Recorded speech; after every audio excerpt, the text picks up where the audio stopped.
ni sa ni pa ma ga ma tha ga ni re sa ni dha pa sa ma ga ma re sa ni sa। नमस्कार sir. आदरणीय doctor Piyush Trivedi sir हमारे साथ जुड़ रहे हैं। आपका बहुत बहुत स्वागत है सर। आज देव संस्कृत विश्वविद्यालय में हम सभी इसी देव संस्कृत विश्वविद्यालय के उस अद्भुत विषय के संदर्भ में बात करने जा रहे हैं जिसको सुनकर, जानकर, समझकर हर कोई अपने आप में विशेष रूप से प्रभावित होता है और निश्चित ही उसके मन में एक कुतूहल पैदा होता है कि आखिर प्रोफेशनल कोर्सेज के साथ साथ कैसे हम इस रूप में भी इस विषय को पढ़ा रहे हैं। साथियों, हम लोग बात कर रहे हैं वैज्ञानिक अध्यात्मवाद की और हमारे साथ आज जुड़ रहे हैं वैज्ञानिक अध्यात्मवाद विभाग के हमारे विभागाध्यक्ष आदरणीय डॉक्टर पीयूष जी। सर, मैं जानना चाहूंगा कि देव संस्कृत विश्वविद्यालय में वैज्ञानिक अध्यात्मवाद विभाग की स्थापना कब हुई? वैज्ञानिक अध्यात्मवाद विभाग की स्थापना 2007 में हुई जी। और वैसे तो कह सकते हैं कि 2002 में जब देव संस्कृत विश्वविद्यालय की स्थापना हुई तो मुख्य उद्देश्य जो थे उसमें से एक उद्देश्य ये भी था कि वैज्ञानिक अध्यात्मवाद का प्रचार प्रसार, मतलब देव संस्कृत विश्वविद्यालय के जो उद्देश्य हैं मुख्य, उसमें वैज्ञानिक अध्यात्मवाद का प्रचार प्रसार एक प्रमुख उद्देश्य। तो इस दृष्टि से अगर देखें तो क्या ये युग ऋषि की जो संकल्पना आरंभ से रही तो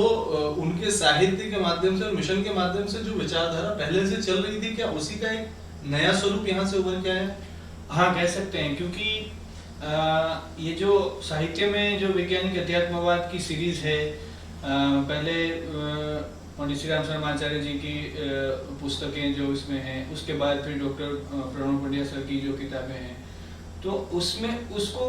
एजुकेशन सिस्टम में लाने का जो प्रयास हुआ वो देव संस्कृत विश्वविद्यालय के माध्यम से। इसमें मेरे को एक चीज और याद आती है सर कि जब 1978 में ब्रह्मवर्चस्व शोध संस्थान की स्थापना हुई, जिसको परम श्रद्धेय डॉक्टर साहब एक मार्गदर्शन में गुरुदेव के आशीर्वाद से लेकर के आगे चले, तो जो शोध वहां शुरू हुई जो अपने आप में कुछ अलग थी, क्या वह भी अपने आप में एक शुरुआत इस दृष्टि से मानी जाएगी कि शिक्षण के क्रम को भी आरंभ से वो अनुभव प्राप्त हुआ है जो सन 1978 से शोध ब्रह्मवर्चस्व की लैब्स में होते आ रही है? हाँ, बिल्कुल मान सकते हैं, क्योंकि अध्यात्म की जहाँ बात आती है तो लोगों को ये देखकर बड़ा आश्चर्य होता है कि यहाँ गायत्री परिवार में या शांति कुंज में इस तरह की एक लैब भी है जो जनरली किसी संगठन के पास नहीं होती है। तो कह सकते हैं कि वो उसको प्रायोगिक स्वरूप देने के लिए, वैज्ञानिक स्वरूप देने के लिए शुरुआत ब्रह्मवर्चस्व शोध संस्थान से हुई। मतलब मेरे ख्याल से आप जिस बात पे ध्यान देना चाह रहे हैं शायद वही बात है कि जब एक गायत्री परिवार हम जब कहते हैं, ऑल वर्ल्ड गायत्री परिवार, और उससे मात्र संस्था है जिससे संचालित है देव संस्कृति विश्वविद्यालय, तो निश्चित ही सोशियो स्पिरिचुअल ऑर्गेनाइजेशन है जो अपने आप में अलग है। It is not a religious organisation. तो मेरे ख्याल से वहां पर ये वैज्ञानिकता का पुट आरंभ से ही रहा है और इसके साथ इन चीजों को लेकर के कई प्रयोग शुरू में होते रहे हैं। तो सर, वैज्ञानिक अध्यात्मवाद जो है, इसको आप विद्यार्थियों को पढ़ाना महत्वपूर्ण क्यों समझते हैं? क्योंकि यहाँ पे कई सारे प्रोफेशनल कोर्स है, मैनेजमेंट है, कंप्यूटर्स, एनिमेशन है, जर्नलिज्म है, रूरल मैनेजमेंट है और कई सारे प्रोफेशनल कोर्सेज है, लेकिन उसके साथ भी वैज्ञानिक अध्यात्मवाद आध्यात्मिक दृष्टिकोण से देखें तो जीवन के जो लक्ष्य की जो बात आती है, जो आजकल विद्यार्थियों को लगता है कि ये सब चीजें हम क्यों समझ रहे हैं, क्यों हमें पढ़ाया जा रहा है, तो मुझे लगता है कि जो आयुर्वेद का पर्सपेक्टिव है जिसमें वो विज्ञान है, वो एक तरह का हेल्थ का साइंस है, उसमें भी कहा गया है कि अगर आप हैप्पीली लाइफ जीना चाहते हैं, खुशी खुशी जीना चाहते हैं, तो आपको अपना फोकस स्पिरिचुअलिटी पर रखें। तो ये क्या है स्पिरिचुअलिटी? तो यही है कि हम जो भी पढ़ाई कर रहे हैं, करियर के लिए हम जो प्रयास कर रहे हैं, तो उसके पीछे हम उतने ज्यादा पागल ना हो जाए कि सिर्फ हमें मल्टीनेशनल कंपनीज की जॉब्स ही दिख रही है और पैसा ही दिख रहा है और बिल्कुल हम अपने स्वरूप के बारे में बिल्कुल सोचने के लिए तैयार नहीं है। तो ये ना हो जाए, और मटेरियलिज्म को ही कहा गया है कि बहुत सारी समस्याओं का जड़ है, बहुत सारे मानसिक रोगों का भी जड़ है। तो इसलिए अध्यात्म जरूरी है। लेकिन अगर अध्यात्म को बिना विज्ञान के सिर्फ अगर एक दिया जाएगा कि जिसमें फिलोसॉफी या इस तरह की चीजें, तो हो सकता है कि विद्यार्थी का मन है उसको एक्सेप्ट नहीं करेगा। वो उसकी जो बुद्धि है, तर्क, वो बीच में आएंगे। तो ये तर्क के द्वारा अध्यात्म को सिद्ध करने का एक प्रयास है। निश्चित ही जब हम शिक्षा के वास्तविक उद्देश्य को भी देखते हैं तो शिक्षा के साथ विद्या, मूल्य, संस्कार के साथ जब बात करते हैं तो महापुरुषों ने भी या कई साइंटिस्ट ने भी स्पिरिचुअलिटी को एजुकेशन के साथ ब्लेंड करने की बात तो कही, लेकिन साइंटिफिक स्पिरिचुअलिटी को एजुकेशन से ब्लेंड करने की बात क्या ये युगऋषि वेदमूर्ति तपोनिष्ठ पंडित श्रीराम शर्मा आचार्य जी की ही मौलिक सोच रही है कि मात्र आध्यात्मिकता नहीं वैज्ञानिक आध्यात्मवाद को शिक्षा के साथ जोड़ा जाए? हाँ, क्योंकि पहले जो जिस तरह के प्रयास हुए हैं उसमें मैंने देखा है कि सिलेबस में या टीचिंग में कहीं इस तरह का नहीं हुआ है प्रयास। कहीं पर क्या है, मॉरल साइंस पढ़ाया जाता है, लेकिन उसमें भी कितना साइंस का पार्ट है वो एक क्वेश्चन, एक महत्वपूर्ण प्रश्न है। और जगह पर धर्म को लिया जाता है तो वहाँ भी वैज्ञानिकता की कमी दिखती है। जबकि यहाँ क्या है कि हर एक अपनी जितनी भी स्पिरिचुअल प्रैक्टिसेस है, यज्ञ है या मंत्र चेंटिंग है या और भी जितने भी हमारे, उसमें पहले से ही हमारे पास साहित्य तो था ही बस उसको शिक्षा में उसको जो डिग्री कोर्सेज चलते हैं उसमें उसको इनकल्टिवेट करने की जरूरत थी, जो देव संस्कृति विश्वविद्यालय में हुआ है। तो मेरे ख्याल से निश्चित रूप से फिर तो पूरे विश्व इतिहास में एक अनूठी शुरुआत है देव संस्कृति विश्वविद्यालय के साथ, जहाँ पर शिक्षा के वास्तविक स्वरूप को लेकर के काम हो रहा है। वहीं एकेडमिक्स में जो आप बोल रहे हैं कि एकेडमिक्स में फॉर्मली वैज्ञानिक अध्यात्मवाद, साइंटिफिक स्पिरिचुअलिटी का आना, ये मतलब पहली शुरुआत इस प्रकार की यहीं से हुई है। हाँ, कह सकते हैं। उसके बाद में मैंने देखा कि 2007 के बाद कई जगह से इस तरह की बातें आई कि लोगों ने प्रयास शुरू किए हैं इस इनिशिएटिव को फॉलो करते हुए यहाँ से सिलेबस वगैरह भी मंगवाए हैं यूनिवर्सिटीज में से, तो बाद में हुए हैं। लेकिन शुरुआत हम कह सकते हैं कि एक सिस्टमेटिक रूप से शुरुआत हमारे देव संस्कृति विश्वविद्यालय में हुई। तो ये किस किस तरह के कोर्सेज हम यहाँ ऑफर करते हैं साइंटिफिक स्पिरिचुअलिटी डिपार्टमेंट की ओर से? वैज्ञानिक अध्यात्मवाद में जो मुख्य एक कोर्स है जो साइंटिफिक स्पिरिचुअलिटी के नाम से जाना जाता है, वो एक पेपर है, मतलब कि एक सब्जेक्ट है, कोर्स है, जो अपने रेगुलर जो भी प्रोग्राम वो ले रहे हैं उसके साथ, जैसे डिग्री कोर्स है तो उसके में एक पेपर साइंटिफिक स्पिरिचुअलिटी का, मतलब कि एक कोर्स, अब उसको जो कोर्स शब्द यूज किया जाता है, तो एक कोर्स साइंटिफिक स्पिरिचुअलिटी का होता है, ये मुख्य है। जिसमें क्या करते हैं कि बेसिक इंट्रोडक्शन से लेकर 6 सेमेस्टर में धीरे धीरे हेल्थ में साइंटिफिक स्पिरिचुअलिटी का क्या रोल है, पर्सनालिटी डेवलपमेंट में साइंटिफिक स्पिरिचुअलिटी का क्या रोल है, आप जब कहीं जॉब करेंगे तो वहाँ वर्क प्लेस में साइंटिफिक स्पिरिचुअलिटी का क्या रोल है, लास्ट में लाइफ मैनेजमेंट में आप साइंटिफिक स्पिरिचुअलिटी का क्या रोल है, वो 5 सब्जेक्ट्स को पढ़ते हुए फिर 6 सेमेस्टर में वो खुद एक वैज्ञानिक प्रयोग करते हैं, जिसमें वो छोटा सा एक एक्सपेरिमेंट करते हैं विद्यार्थी कि साधना की अलग अलग पद्धतियां हैं, उसका अलग अलग पैरामीटर्स पर शारीरिक, मानसिक, दूसरी चीजों पर क्या प्रभाव पड़ता है, वो खुद वो देखकर उसको जानने का प्रयास करते हैं। निश्चित ही जो आपने कोर्स की आउटलाइन बताई है ये अपने आप में बड़ी इनोवेटिव और अद्भुत है कि मतलब विद्यार्थी को एक दृष्टिकोण आप देते हैं। और मेरे ख्याल से आपने चूंकि इतने वर्षों से इन चीजों को होते देखा है, आपको कैसा लगता है कि जो विद्यार्थी अभी ग्रेजुएशन करने आया है, 16-17 साल की उसकी उम्र है, उस समय से उसे जीवन के इन विषयों की इतनी अच्छी समझ हो जाती है, तो किस प्रकार से, चूंकि कई बार युवावस्था में पढ़ाई लिखाई करते समय इंसान को महसूस नहीं होता कि मेरे को आगे आने वाली जिंदगी कैसी मिलेगी, उसको सिर्फ जॉब, प्लेसमेंट ये सब का लगा रहता है, लेकिन किस प्रकार से वो अपने परिवार को संभालेगा, अपना होलिस्टिक डेवलपमेंट करेगा, समाज के किसी काम आ पाएगा, इस दृष्टि से आपको क्या लगता है कि इस कोर्स से कैसे विद्यार्थी डेवलप होकर समाज को मिल रहा है? मुझे लगता है कि जो प्रयास हो रहे हैं उसके हिसाब से जो विद्यार्थी उसका महत्व समझते हैं और जो फीडबैक हम लोग कलेक्ट करते हैं, और मैंने ये भी देखा है कि कुछ विद्यार्थियों ने पढ़ाई के बाद फिर उसका महत्व को समझा है, जहाँ भी वो जॉब में जाते हैं वहाँ से फोन आते हैं कि भाई इस चीज को हम महसूस कर रहे हैं कि अब इस चीज की क्या जरूरत है, तो वो मैंने देखा है कि ये अभी बीज बोने का एक काम हो रहा है कि अभी उनको वैज्ञानिक अध्यात्मवाद के बीज बोए जा रहे हैं, फिर धीरे धीरे वो जब डेवलप होंगे अपने करियर में, लाइफ में जब अप्स एंड डाउन्स आएंगे, तब मुझे लगता है इसका बहुत ही ज्यादा महत्व। मतलब ये तो एक बहुत बड़ा चेंज है जो देव संस्कृत विश्वविद्यालय के माध्यम से हो रहा है, क्योंकि जब विद्यार्थी के अंदर बीज आपने डाल दिया और वो हजारों हजार की संख्या में पूरे विश्व में फैल रहे हैं, तो निश्चित ही उनके माध्यम से कई सारे ऐसे बदलाव आ रहे हैं। इसमें मैं एक चीज जानना चाहूंगा कि जैसे अखंड ज्योति मासिक पत्रिका है जो कि वैज्ञानिक अध्यात्मवाद का एक विश्लेषण करती है और उसके कंटेंट को जो पाठक पढ़ते हैं, जानते हैं, समझते हैं। क्योंकि कई बार हमने लोगों की जिज्ञासाएं देखी है, जिनकी उम्र ज्यादा हो गई वो कहते हैं भाई हम कैसे विश्वविद्यालय में पढ़ें, तो ये मासिक पत्रिका से जुड़ गए उन्हें जो कुछ मिलता है। इस रूप में आप कैसे इस बात को एस्टेब्लिश करेंगे कि दूर बैठ करके उस पत्रिका के प्राण प्रभाव को ग्रहण करना, और दूसरी बात यही इस ऊर्जावान वातावरण में रह करके उन सारे प्रयोगों से खुद को प्रैक्टिकली गुजारना उस उम्र में जो उम्र सबसे ज्यादा उपजाऊ होती है। किस प्रकार से आप इस बात को देखते हैं सर? अखंड ज्योति पत्रिका की बात करूं तो एक बहुत ही इंटरेस्टिंग फैक्ट ये है कि जब भी विद्यार्थी भी हमें पूछते हैं या हमें टीचर्स को भी जब कुछ मटेरियल चाहिए वैज्ञानिक अध्यात्मवाद में हम क्या पढ़ाएंगे, जो सिलेबस तो बन गया है लेकिन उसमें प्रेजेंटेशन कंटेंट डेवलप करने होते हैं, तो हमने देखा है ज्यादातर जो मटेरियल मिलता है वो तो अखंड ज्योति पत्रिका से ही मिलता है जी। जो हमारे ऑनलाइन उपलब्ध है, तो पुराने जो अखंड ज्योति के अंक है उसी में से हमें अच्छा मैटर मिलता है। तो मैटर तो वही है, लेकिन विद्यार्थी जब यहाँ इस वातावरण में रहता है,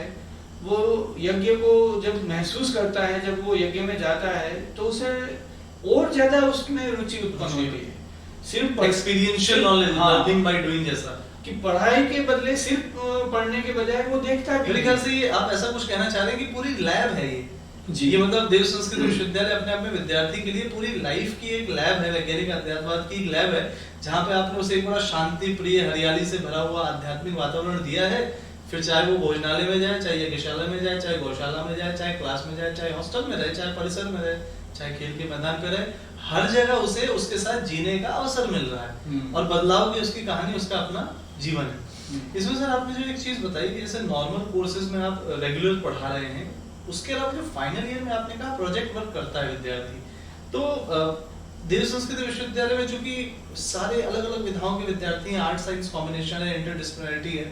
उस बीच में आपको कैसे रिजल्ट्स मिलते हैं? मतलब बच्चे जो कोर्स जो प्रोजेक्ट कंडक्ट करते हैं वो, और जो अन्य विद्यार्थी जो उसका लाभ लेते हैं उसको आप कैसे देखते हैं? क्योंकि ये एक प्रयास है और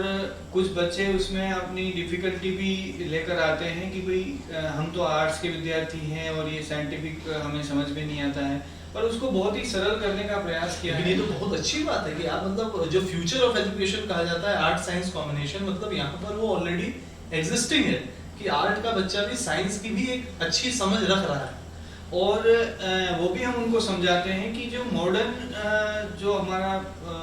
विश्व है वो भले ही आर्ट की कोई चीज हो, लेकिन उसकी महत्ता को वो साइंटिफिक प्रयोग के द्वारा ही मानेगा। अगर आप कहें कि भाई कला से व्यक्ति के अंदर ये गुण आते हैं, तो वो तब तक नहीं मानते हैं जब तक वो उनके ऊपर वैज्ञानिक प्रयोग ना हुआ हो। तो इसलिए बहुत ही छोटे से प्रयोग उनको सिखाए जाते हैं। थोड़ा सा जो उनको स्टैटिस्टिकल एनालिसिस वगैरह कंप्यूटर के माध्यम से करना होता है, तो उसमें सरल हो जाता है कंप्यूटर के माध्यम से, वो सिखाया जाता है ताकि वो एक साइंटिफिक प्रयोग कर सके। तो उससे हमने देखा है कि विद्यार्थियों में रुचि डेवलप होती है, क्योंकि ऐसा प्रयोग खुद ही करना है।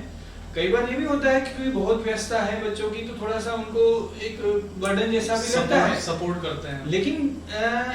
कई बच्चों को मैंने ये भी देखा है कि यहाँ से जाने के बाद उनको लगता है कि बहुत अच्छा हमने एक प्रयोग कर लिया,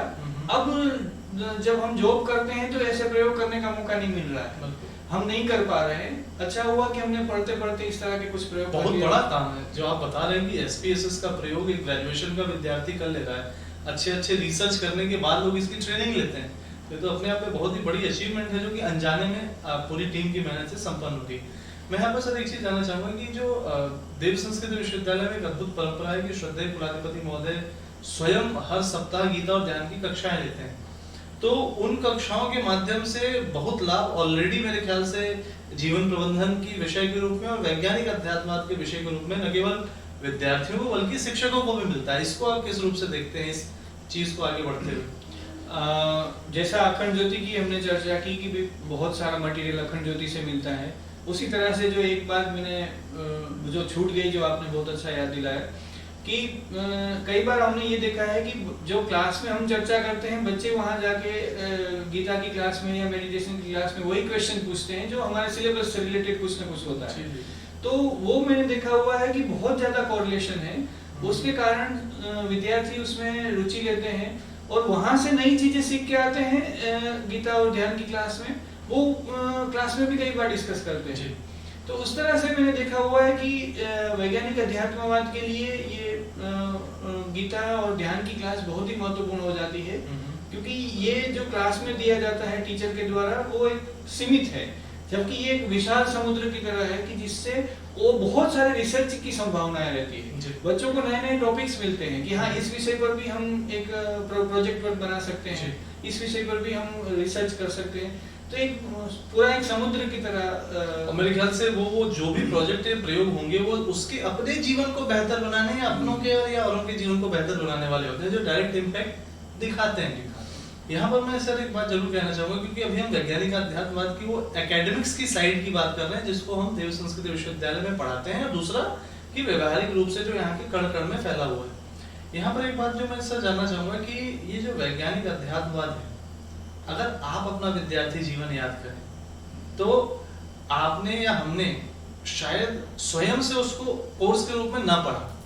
लेकिन आज जब उन अनुभवों को लेकर के आप आते हैं और एक फॉर्मल सेटअप में चीजों को बिल्कुल जुटा करके दूसरों को पढ़ाते हैं, तो क्या कभी खुद भी मिस करते हैं कि काश मैं अपने समय में भी ये कोर्स मेरे को मिला होता? हाँ, ऐसा महसूस इसलिए होता है एक बार कि यहाँ आते ही हमने प्रैक्टिकल वे में तो सारी चीजें देखी,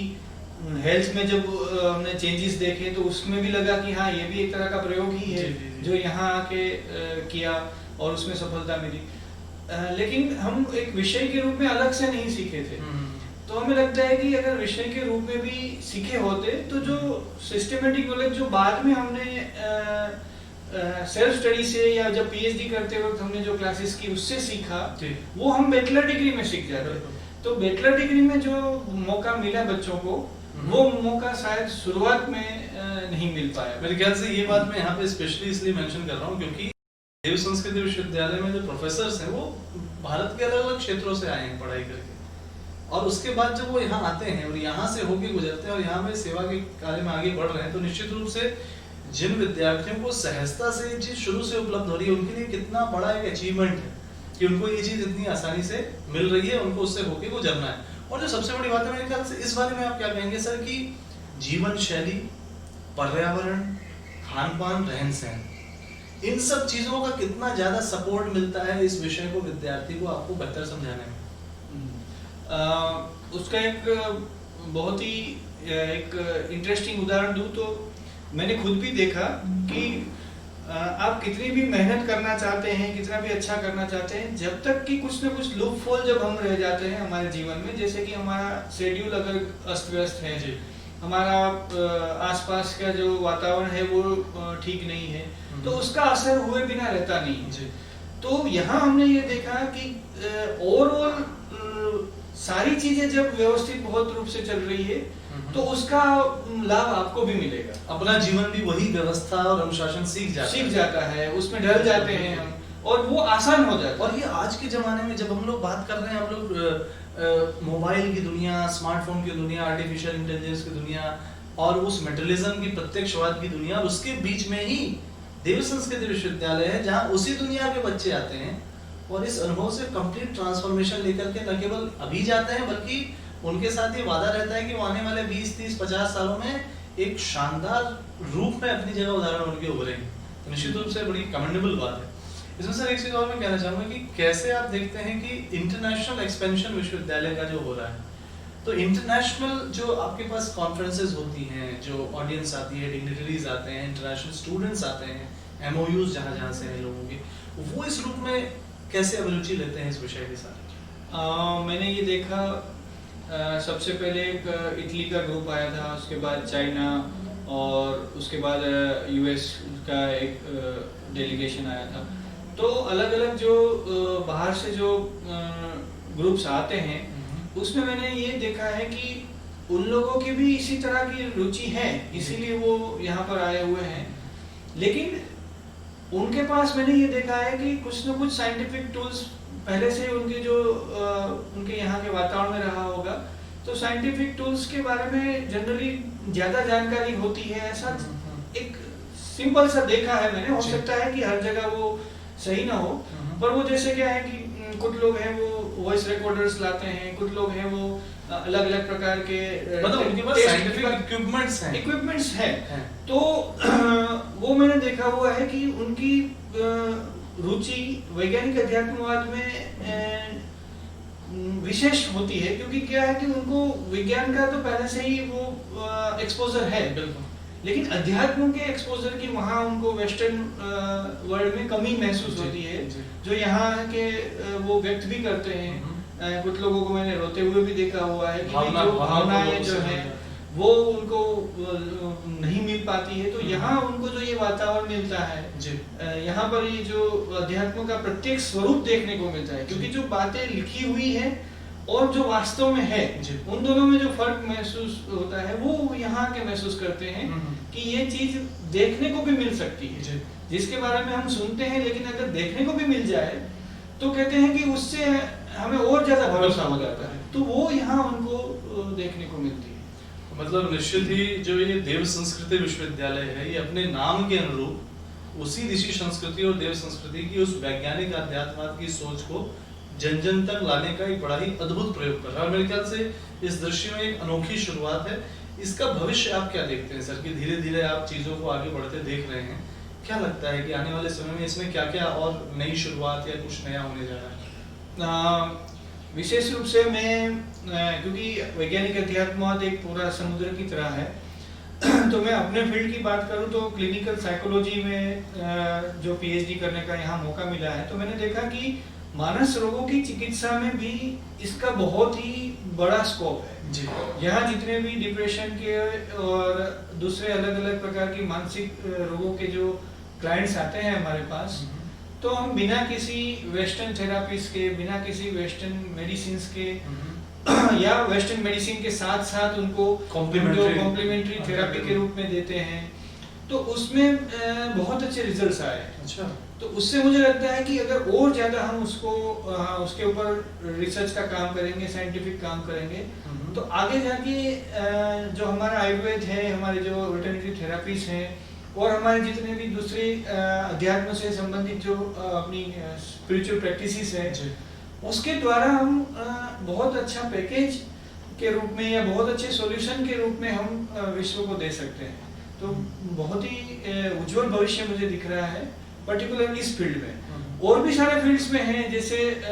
पर्यावरण के विषय में भी कहा जाता है, क्योंकि वो मेरा अपना विषय नहीं है, तो मैं उसको मतलब बेसिकली देव संस्कृति विश्वविद्यालय में जितने विषय पढ़ाए जा रहे हैं वो तो है ही, उसके अलावा भी जितनी भी संभावनाएं हैं उन सबको लेकर के भविष्य में एक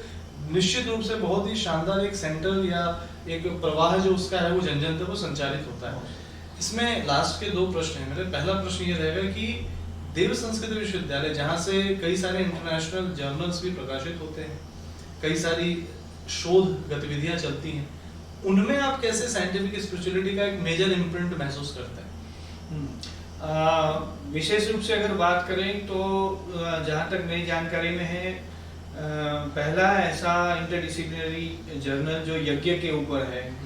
वो भी देव संस्कृति विश्वविद्यालय के द्वारा प्रकाशित किया जा रहा है। पूरा का पूरा यज्ञ का सेंटर एक डेडिकेटेड रिसर्च कर रहा है, इसी के ऊपर चल रही है, उसी के और उसके ऊपर हमारे यहाँ पीएचडीज भी हुई है, वो भी बहुत कम यूनिवर्सिटीज में होती हैं। तो इस प्रकार से पायोनियर के रूप में एक इंस्टीट्यूट को हम देव संस्कृति विश्वविद्यालय को एक पायोनियर इंस्टीट्यूट के रूप में देख सकते हैं। उसके अलावा एक और चीज ये देखने को मिल रही है कि जो अपना DSII है, देव संस्कृति इंटरनेशनल इंटरडिसिप्लिनरी जर्नल, उसमें भी इंडोलॉजी को या इंडोलॉजी से संबंधित हमारी आध्यात्मिक जितनी भी विवेचनाओं को उसको विशेष वहां पर स्थान दिया जाता है, जिसमें विदेशी मतलब इंटरनेशनल ऑडियंस का भी काफी अभिरुचि इसमें नजर आ रही है। जी, तो वो मुझे लग रहा है कि उसमें भी इस तरह के पेपर्स भी लोगों को मिल जाते हैं, जो हो सकता है कि दूसरे जर्नल्स में उस ना मिले, क्योंकि जैसे अपने जो गुरुदेव का साहित्य है उसके ऊपर से कुछ रिसर्च पेपर्स उसमें पब्लिश किए जाते हैं, तो वो उनको उसी DSII अपने जर्नल में से ही उनको मिलते हैं। तो मुझे लगता है कि इस विषय का जिस तरह से जो धीरे धीरे विस्तार हो रहा है और धीरे धीरे उसकी जो एक्सेप्टेंस बढ़ रही है, तो उसमें हमारे यहाँ के जो जर्नल्स हैं या हमारे यहाँ के जो पीएचडीज हैं, ओवरऑल जो शोध का कल्चर है, पूरा जो कल्चर है उसका वो बहुत ही contribution। एक महत्वपूर्ण रोल अदा कर सकता है। मेरे ख्याल से बड़ी फर्टाइल जगह है, स्पिरिचुअली वाइब्रेंट है, इसलिए इन सब चीज़ों का सहजता से होना संभव है। मैं सर आखिरी में आपसे ये जानना चाहूँगा कि विद्यार्थी या जो युवा है जो वैज्ञानिक अध्यात्मवाद से अभी भी परिचय नहीं पाया है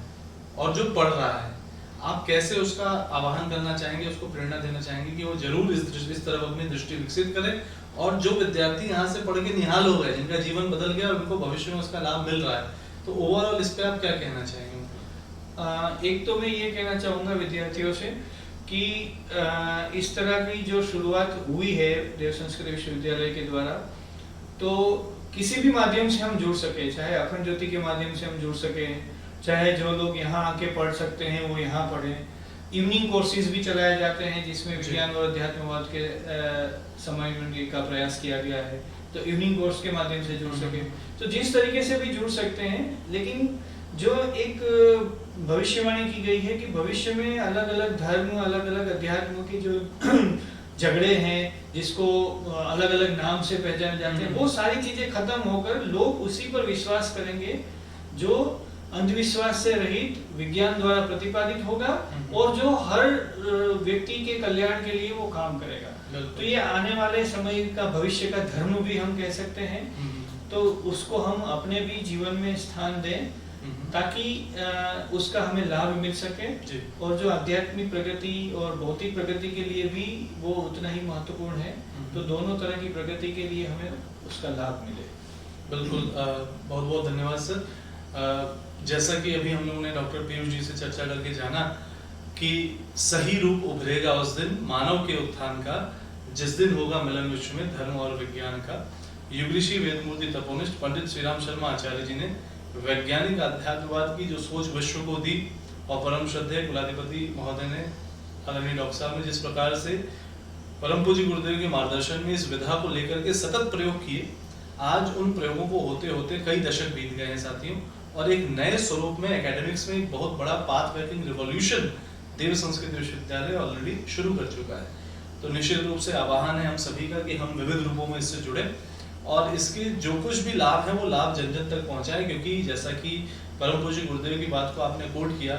कि आने वाले समय का धर्म है वैज्ञानिक अध्यात्मवाद, तो क्यों ना हमारे युवा साथी इसी दृष्टिकोण से अपना विकास करें, आपस में हम सब पूरे विश्व मानवता को जोड़ें इस सोच के साथ, और निश्चित ही आगे चल करके